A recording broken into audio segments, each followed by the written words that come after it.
Yung malakas na tubig na yan, ang gagaling sa bundok na yan. Napakalakas ng tubig niya. Ang nakapagtataka diyan, pagdating niya dito, yan o, kahina. Ganyan lang siya pagdating dito, mahina siya. Ito yung isa. Yan. Napakahina niya o, yan lang siya. Yan lang, ganyan lang sa kalakas. Pero pagka sinundan natin doon, yun, ay napakalakas. Meron siyang tunnel sa ilalim na dinadaanan nagmula doon. Kaya yung aming butas ay ito lang siya.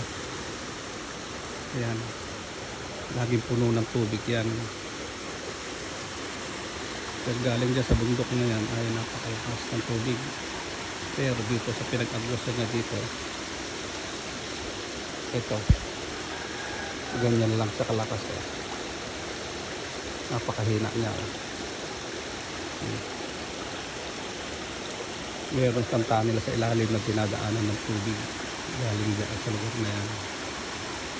Doon pa lang sa binabagsakan ng tubig na yon, nandun na yung butas.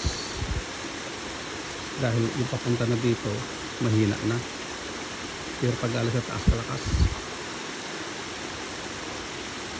nandun sa taas yan.